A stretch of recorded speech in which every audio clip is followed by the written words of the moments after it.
I'm Erin. And I'm Dana. And this is Crimes We Didn't Commit. Okay, here we go.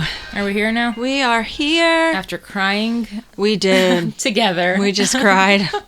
We had a good cry. We did, and I felt like it felt nice. Yeah. I cried on the way here already, so. As soon as I woke up, I cried. Yeah. We just needed it. We're healthy. Yeah. We're happy, I swear. I promise you, life is going great. Yeah. You just have so many tears. So many feelings. Yeah. I feel like we talked about in the last episode about crying all the time. We did. I think that was our first Crying with Crimes. Yeah. Crying we didn't commit. We didn't commit them while crying. That's okay. It doesn't matter. I woke up early today. You did. I was surprised. When you texted me the picture of the gym. Yep. I was like, I'm going back. So I saw you walking away, but you were walking the sidewalk, so I didn't want to walk that way. Because she wanted to do like this video about leg day. She found a pothole and she was like, you have to walk towards the pothole then fall on it. Oh, because cool. your ass is like so fat. Yeah. Stuff like that. Yeah. Love that. Yeah. She didn't ask me. I mean, I was just happened to be there. We were in class together. Yeah. That was all. But I like her. I do like her She's too. really cool. I forget her name. Rachel. Rachel, Shout if out. you're listening, we love you. Oh, man. Okay. I kind of just want to get right into it because this case is out of control. I'm looking forward to it. Is it going to be a two-parter or is it just going to be like a one? Honestly, one long one. It could be a two-parter. Yeah. We'll kind of see how far we can get in the timing because it's if we're pushing an hour 30, yeah, we'll do it before you're done. Yeah. The research on this case. So this case is sort of well known. Mm-hmm. His name is Henry Lee Lucas. Definitely heard of him. Don't remember. Yeah. He's a real son of a bitch. Lucas was born on August 23rd, 1936. In a one-room log cabin in Blacksburg, Virginia. Okay. Yeah. So he had three siblings. No heat. No heat, electricity. No air conditioning. Nothing. No electric bills. Yeah, I know. It's cheap. So yeah, I mean, he didn't have three siblings. He had 9. Okay, where'd 3 come My from? bad. He had 3 personalities. I mean, really. So his mother, her name is Viola. Oh, that's fun. She was a member of the Chippewa tribe. Okay. She was also an alcoholic and a prostitute. Nice. Yeah. I mean, you do what you got to. I mean, she ruled the household. Yeah. She was She was a hustler. Yeah. And I would want to drink too. Yeah, I mean, that's a lot of kids. No electricity? No. Lots of kids? Yeah. You have to work? You got to stay warm. And yeah. Henry was the youngest of the 9 children. Oh, okay. That's a lot of motherfucking kids. Fucked. Yeah. His dad was a double amputee who lost his legs in a freight train accident and was nicknamed No Legs. So novel. Yeah. So catchy. I would hate to have my legs amputated. Like if I had to lose my arms or my legs, I'd lose my arms. Really? Yeah, I think so. What about one leg and one arm? That's fine. Yeah. I'd rather do that to stay like symmetric. Oh, wait. No, I lied. I'm thinking the other way around. I would lather. I would lather my legs. I would rather lose my legs just because all of the, I talked about this with somebody, all the mechanics and like all of the, fun leg things that they have out. Yeah. The prosthetics. All the prostitutes can carry you around. So his dad was characterized as his wife's pimp. Oh, okay. So he was Viola's pimp. Okay. But also her husband. Yes. Nice. And a father. Yeah, it's very strange. Probably a son. Yeah. His mom would sometimes force Lucas and her husband watch her have sex with her clients. Lucas said, "I just couldn't stand there and watch. I had to turn my back and walk out of the house. And after I did that, she beat me because I didn't watch."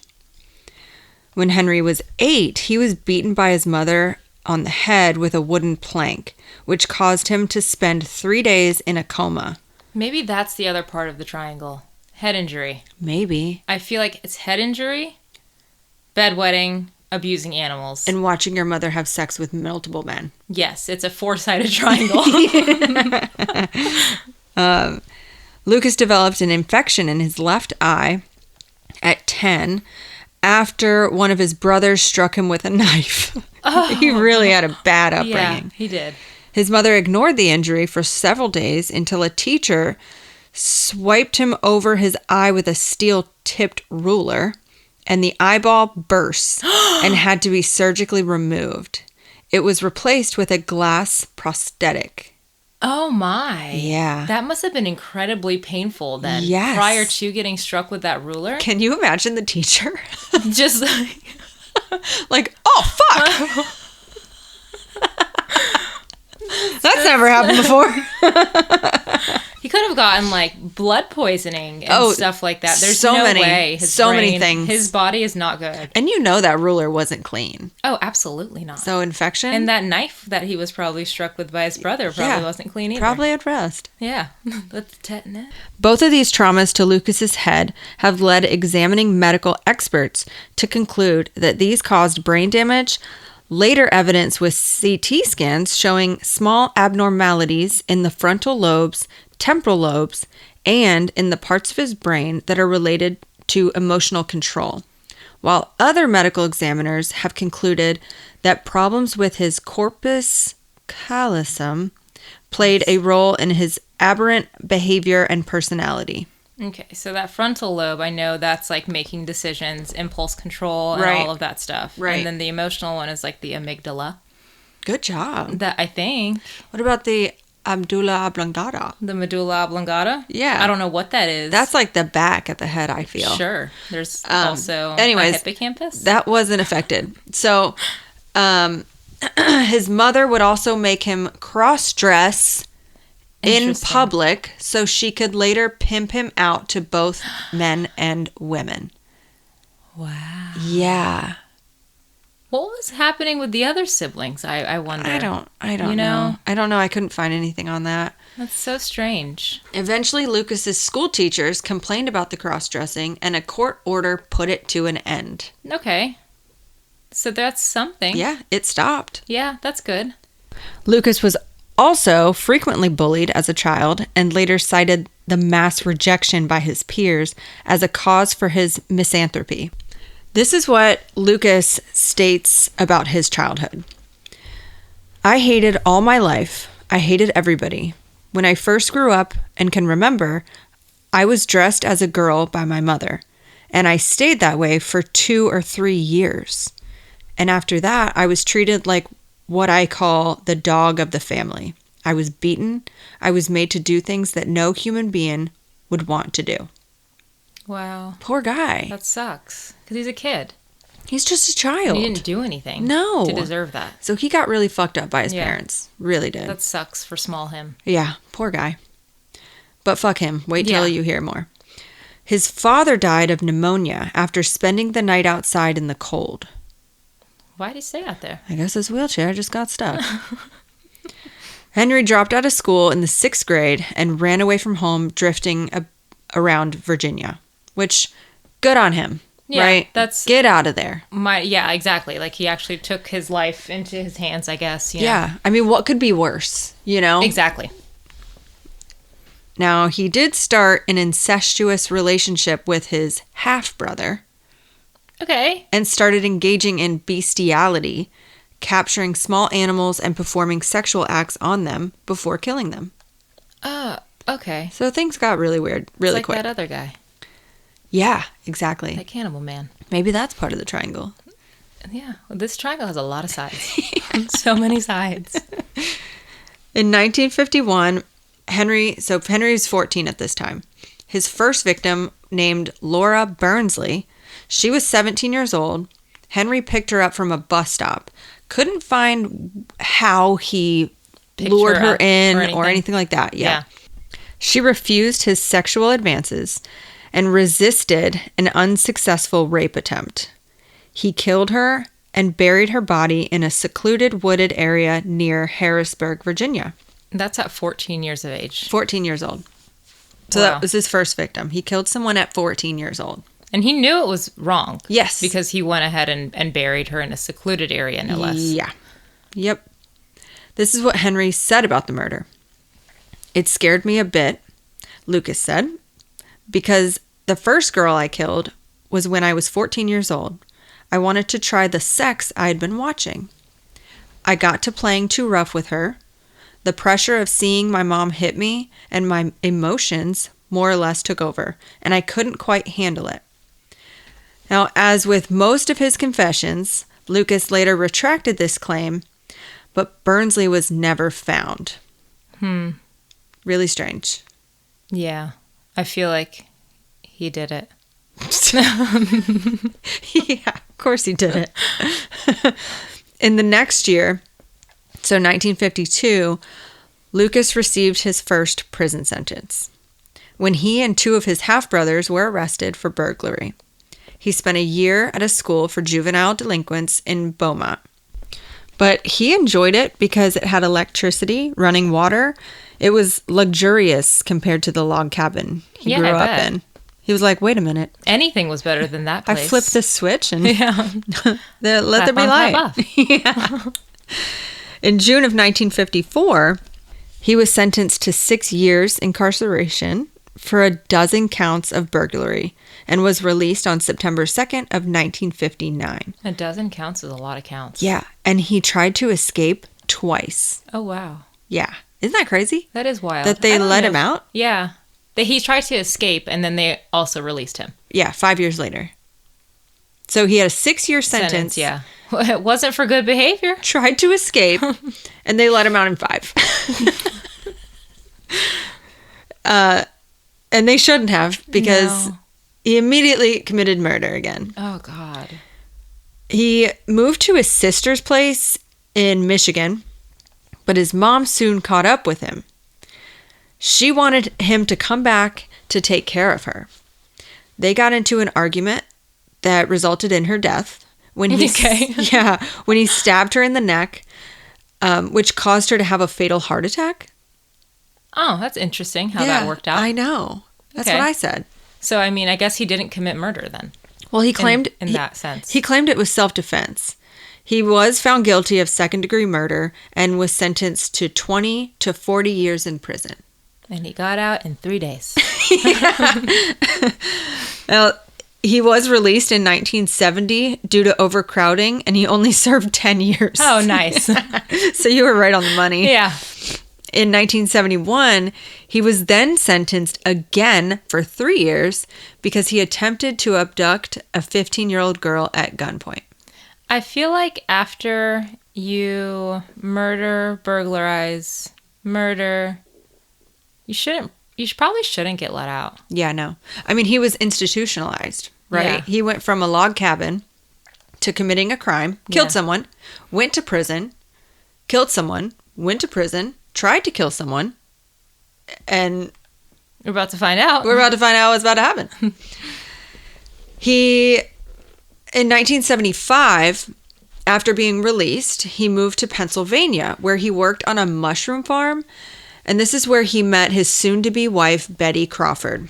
I thought you were going to say Betty Crocker. Yeah. She was a widow of one of his cousins. So, like, he knew her. Fucked. Yeah. She left him after she accused him of molesting her 2 daughters. Okay, yeah, I'd leave too. Yeah. Henry stated drifting around the southern United States, supporting himself through odd jobs, and by his own account, began a series of murders and raping women. In 1978, he met a man named Otis Toole.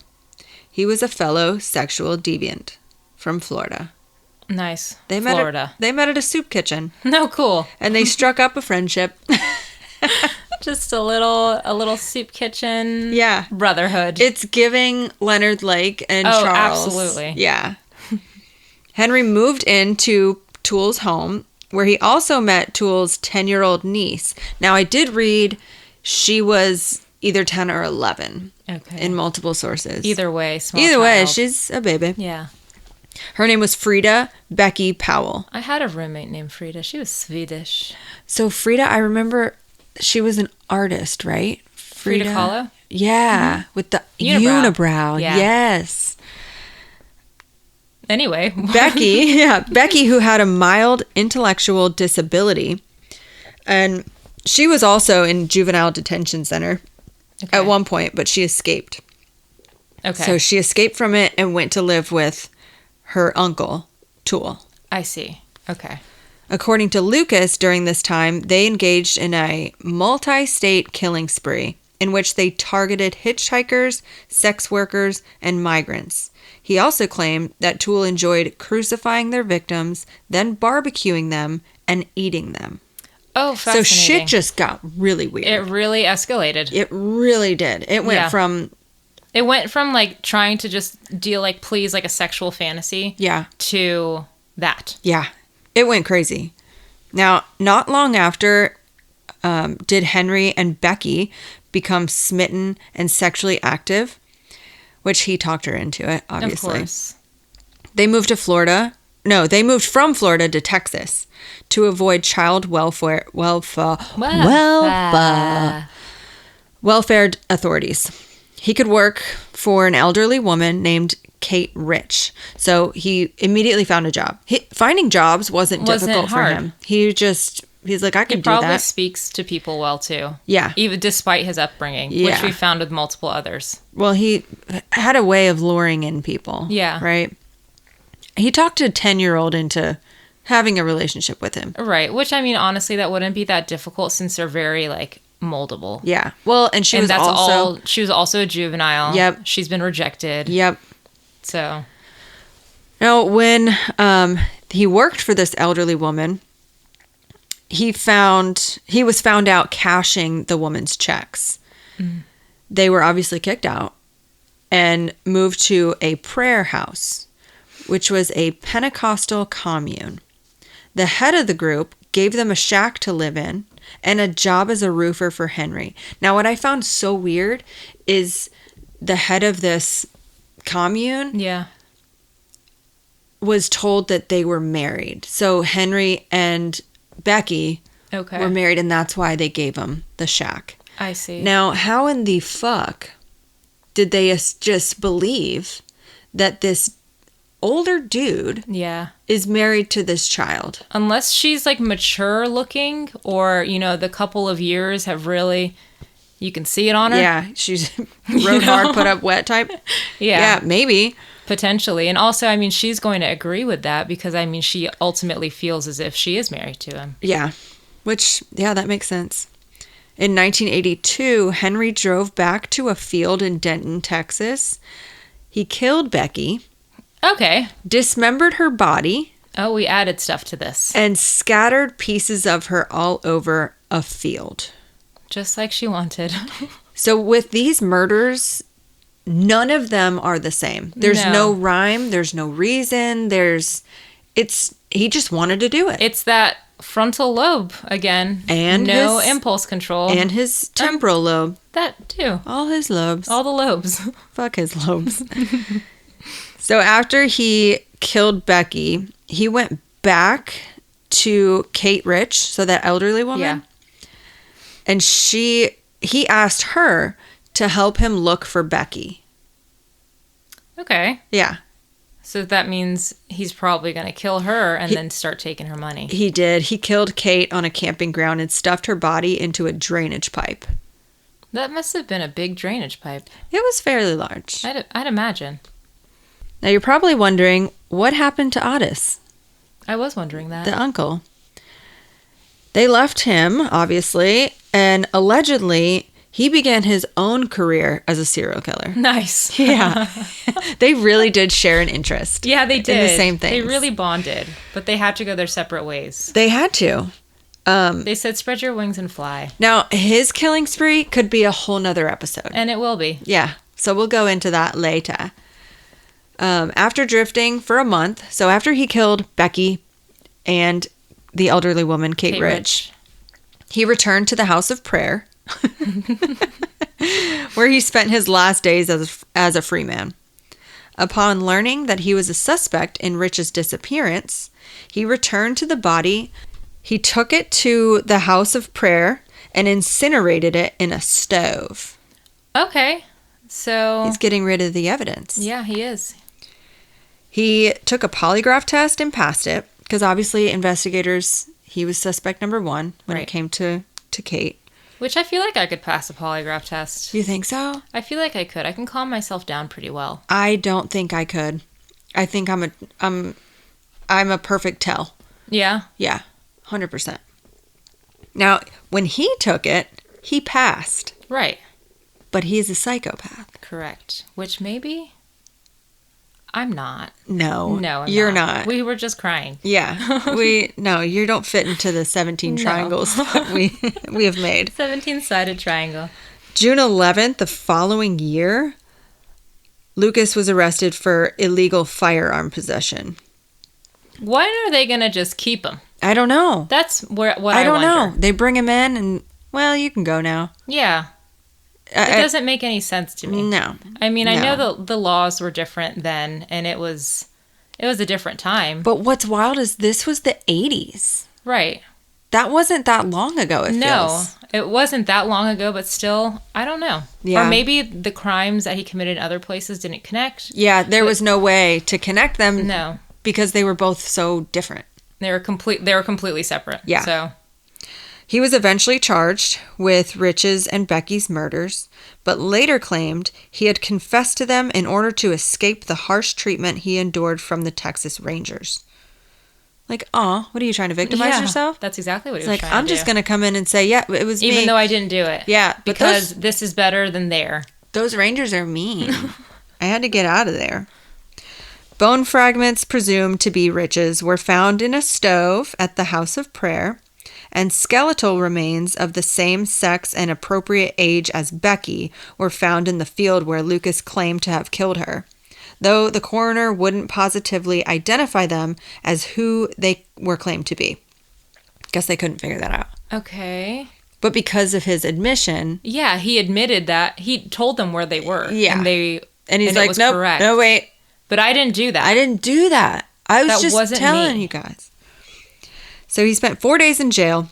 4. Well, hold on. Okay, I'm waiting. After he spent 4 days in jail, Lucas pleaded guilty to the 2 murders in court and shocked everyone by claiming to have committed over 100 additional murders. Okay, so he's just letting it all hang out now. Yeah, this is where shit gets weird. Okay. Over the following year and a half, he kept pouring out confessions to hundreds of murders. A, in quotes, Lucas task force led by the Texas Rangers to examine the validity of his crimes. That word gets me. Validity. Viscosity. In November, he was transferred to Williamson County, Texas, where he confessed to 213 unsolved murders. Okay, I mean, that's a very precise number. It's just weird because he's admitting to the murders that he did commit and then retracting and then admitting to hundreds of others. His brain doesn't work right. It's not. We know this. It's not okay. Over time, Lucas just confessing to even more murders. Like he just keeps coming up with them. He just doesn't stop. Doesn't stop. I wonder if they were all factual. Yeah, I mean, I feel like there's no way to know. There's no way that there's that much evidence to be found. Authorities flew him across states where he was allowed stays in motels and served steak and milkshakes. Oh, okay, cool. Like, huh? I mean, why wouldn't he? Must be nice. Then That's why I would keep confessing. Yes. Be like, remember, there's this lady in France that I killed too. Yeah. Well, Let's because go there. They can't convict him yet because they're still building a case. Yeah. They don't want to like cut him or like sell themselves short. Yeah. They want to make sure they have every stone unturned. Yeah. I mean, either way, you're going to get a life sentence. Just cap it. Just go. Yeah. But he's not like that. No. He's not like that. He was frequently taken to restaurants and cafes, rarely handcuffed, allowed to wander police stations and jails, and he even knew the codes for security doors. So they were just That's like... not safe. No. They were just like willy-nilly... Yeah. whatever. Like, here you go. Yeah. You have the keys to the kingdom. Right. Well, I think they were so desperate to solve some of these cases that they were like, let's just let him do anything he wants so that we can just keep going, because obviously he's helping with something, you know? Right. And they need that information. Yeah. Later attempts at determining Lucas's involvement in his confessed crimes were complicated when it was discovered he had been given access to information in the files of cases he was confessing to. So, like, he knew certain details that only the killer would know. Exactly. And so that's a mistrial or something. Immediately. He's free. Lucas claimed to have murdered people who died of suicide after further investigations. Oh, nice. Yeah. He's like, I did that. I knew. I am an apparition in your mind. I am. God. He claimed to have committed additional murders in Japan and Spain, even though he Doesn't never have a passport. He never left the country. Oh my God. He was Hitler. Remember the Holocaust? That was me. That was me.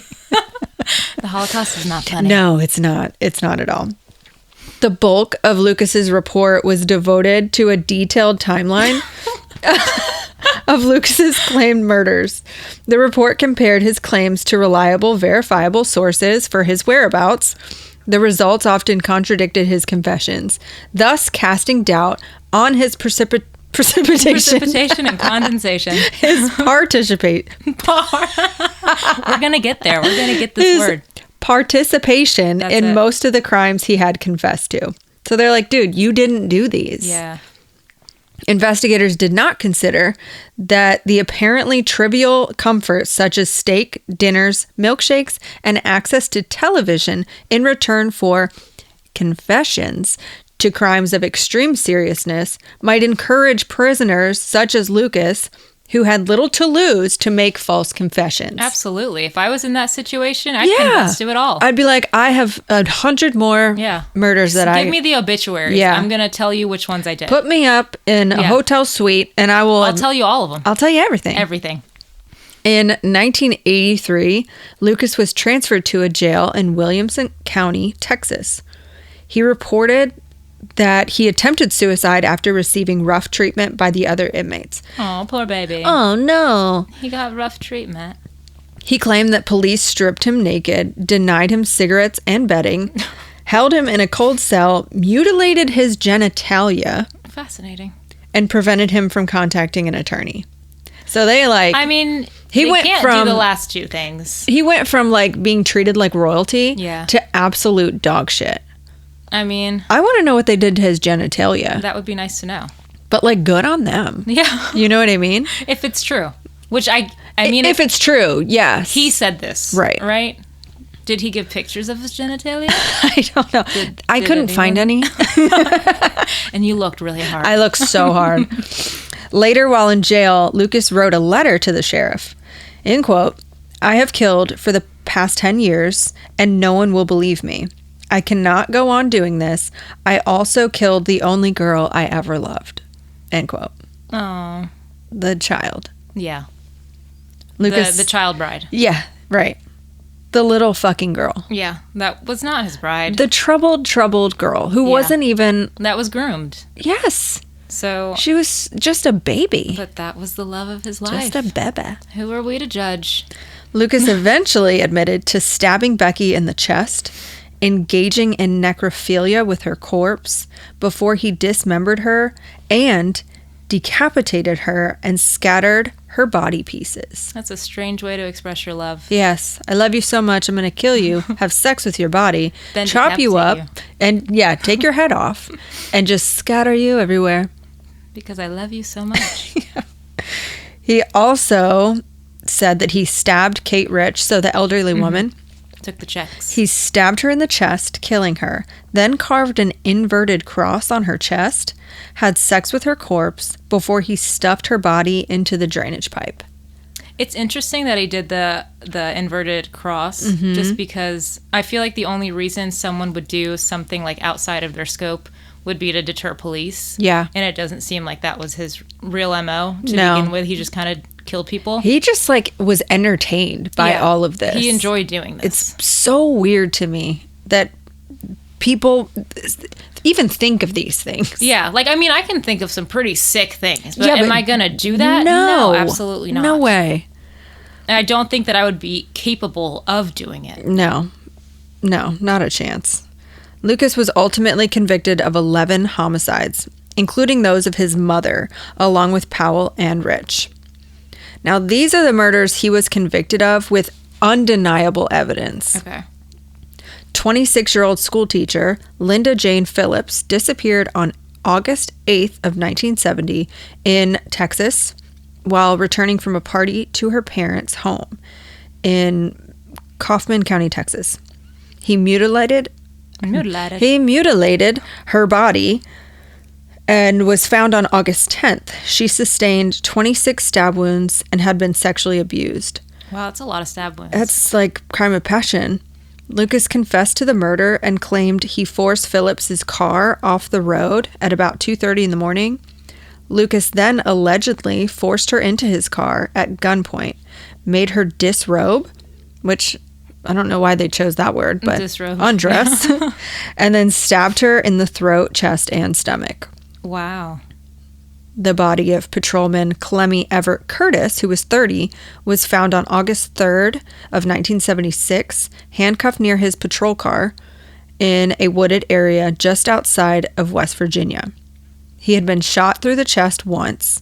Lucas confessed that he and Toole had killed Curtis. So this was back when he was with Otis. Otis. Yep. Yeah.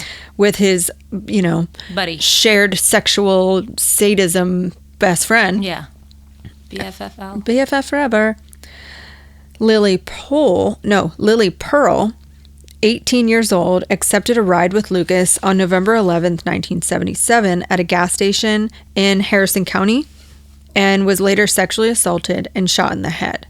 Her decomposing body was found 3 weeks later in a wooded area north of Texas. And there was no stabbing involved in this one. No. Interesting. Right. I find it interesting that they even did anything to that patrolman. Yeah. Like, why? It doesn't make sense to me. No, it doesn't make sense. And I couldn't find anything as right. a why. Explanation. Next is 23-year-old Deborah Louise Jackson, informally known as Orange Socks, because she was so unidentified that they had, they didn't know what her name was, who she was. Yeah. She was believed to have been murdered October 30th or 31st in 1979 in Texas. Orange Socks is fitting. Mm-hmm. Her body was found naked except for the pair of orange socks from which obviously the nickname was derived. She had been strangled and was believed to have been only dead for hours before her discovery. Okay, well, so that's good. They found her like really quick, I guess. I mean, that would be ideal for trying to find the perpetrator also, but clearly that didn't happen. Right. On April 26th of 1981, Lucas allegedly broke into the apartment of 17-year-old babysitter Diana Lynn Bryant in Texas with the intent of robbing it, then took a knife he carried to cut the cord on a vacuum cleaner, using it to strangle Bryant. Diana's father was satisfied with Lucas's confession and the case was closed. Oh, interesting. Yeah. Also, breaking into a home is interesting as well. It's not like his MO. No, it's not. Yeah. And, I mean, robbery wasn't really... it wasn't necessary. I mean, there was financial gain. Hunting, gathering. Yeah, sure. Yeah. Right. But still. No. And it's weird because all, like, the ages, the genders. Yeah. It was hard to connect these. Yeah. And that's why none of these things really came out until trial. Okay. Glenda Faye Biggers, 65, was found by a neighbor on December 20th of 1982. A butcher knife had been thrust into her stomach and a fork into her throat. Ew. According to Lucas, he broke into her home, killed her, and then stole $180. Okay, so there was... Okay. So there was a spree of he's not working. Yeah. So he did have to... He had to do what he had to do, I guess. Yeah. Know? Laura Marie Purchase, 26, was discovered on March 17th of 1983, dead in a burning wooded area near League Line Road in Montgomery County, Texas. She had been reported missing from Houston on March 5th. An autopsy determined that she had been sexually assaulted and strangled. Oh. In 2008, DNA testing, God, I can't talk today. It's okay. Ruled Lucas out as a suspect in Purchase's case. In 2021, another man was charged with her murder. Oh. Yeah, so back in the day, this was one of the cases that he confessed to. He confessed to. That he didn't actually do. Right. They thought they had that, so they charged him on it. Wow. And it was eventually brought to trial, and he was convicted of the murder. Oh, wow. So there was a whole nother offender out. Yes. Dang. Yes. And the last one is on April 16th of 1983. 16-year-old Laura Jean Donnes skipped school in Houston but was never seen again. On April 18th, 1983, an oil field worker spotted a fire burning in a wooded area near Logging Road in Montgomery County, Texas. She had been strangled, raped, beaten on the head, and her body burned after death. Oh, wow. Lucas confessed to her murder and was able to lead police to where her body was discovered. So all of those... I mean, he could have known where it was based off of reports. Off of looking at the files that he had access to, apparently. But they were like, okay, you want to admit to it? We're going to fucking charge you for it. Yeah. I mean, he deserved... It's not like he was going to get out anyway. He deserved to be charged. Yeah. He did commit horrible, heinous crimes. I just hate that he took responsibility for ones that he didn't commit. Me too. Because that leaves that murder dangerous. They're still not justified. There's no justice for that person. Right. Which is fucked. Lucas was sentenced to death, but the sentence was commuted to life imprisonment in 1998 by then Governor George W. Bush. The only death sentence he commuted was in his time as a governor was Lucas's case, which I think is really bizarre. That is wild. On March 12th of 2001 at 11 p.m., Lucas was found dead in prison from congestive heart failure at 64. So I couldn't find why his case was commuted. And why he was the only one in Texas to have that happen, considering how bad his offenses were. Yeah. What are you doing, Bush? That's very odd. What are you doing? Maybe they're buddies. Maybe George Bush knows him. Oh, yeah. They could have been friends. Maybe they went to school together. Maybe he killed the other ones he took responsibility for. Ooh. But we're not accusing a former president of murder. Not. And yes. Now, of more than 3,000 murder cases in which he was a suspect, police believed more than 200 cases were committed by him. How many? 200. That's many. That's way a lot. That's a big number. That's too many, I feel. That's a lot number. However, he remained publicized as America's most prolific serial killer, despite denials such as, he would say, I am not a serial killer, but he admitted to so many crimes. To like a shit ton of murders. Like, come on. But I'm not a serial killer. No, I'm not. I just killed a lot of people. But it wasn't in a serial way. It was not. It was an accident. It was self-defense. I didn't mean it. Bush told me to. Some continue to believe, nonetheless, that Lucas was responsible for a massive number of killings. Yeah. I mean, there's no denying that. No. Not at all. No, he was a mofo. Yeah, and he was definitely a serial killer. 100%. Like, what are you doing? Yeah. Who are you trying to fool here? Yeah. I was going to figure out what the last word was, so thank you for that. Who are you trying to... Like, you did it, dude. You got caught red-handed. I'm assuming he's dead now, probably.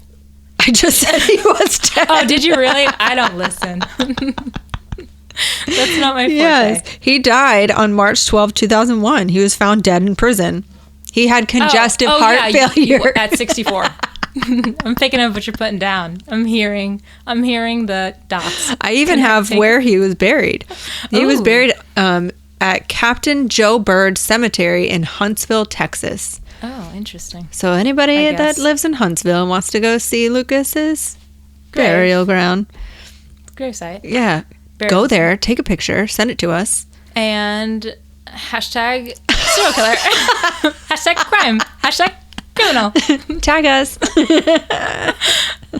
Take a selfie. Pee on him. No, I'm just kidding.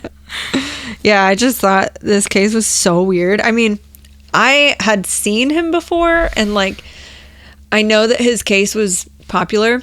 Yeah. Or well known, but there was a lot of details that I wasn't aware of. I've heard of him, but I didn't know all of this stuff at all. Yeah. I mean, there is footage of him being questioned, cool. Interrogated. Yeah. And he's just there smoking a cigarette saying, yep, I did that. I did that one. I missed that time. I feel like smoking cigarettes in interrogation rooms. It's classic. I don't know why they stopped it. It's like the vibe in there. Yeah, it makes sense. Yes. Like you need to have a cigarette in an interrogation room. Right. Otherwise, what are you doing? Well, I think maybe sometimes they do. They didn't. If he's like, I have information, but I need a cigarette. A Camel Crush. Because I like to have options of menthol or super menthol when I'm confessing. Oh, God. Oh my God. Yeah, I mean, give him a cigarette. FBI, bring it back. Bring it back. I think it would be so productive, honest. I feel like it would be too. Like there's just a homier vibe. Yeah. Like, you know. But what if they were like, chilling. Give me some crack and I'll tell you. They probably would. I'll tell you that. They're like, all right, Brian, go back to the evidence locker. We need some crack here. You'd get everything confessed in about 4 minutes. So much would get done. A full timeline from his birth to now. He'd tell you why he did it, how he did it, who he was with, the trauma that caused him to do it, the number of hair follicles that was on his hand standing up while he was doing it. Oh God, all of it. Anyways, so that's that. Yeah. All right. Well, what a good time. All the little criminals out there. This thank you. Started with coffee creamer.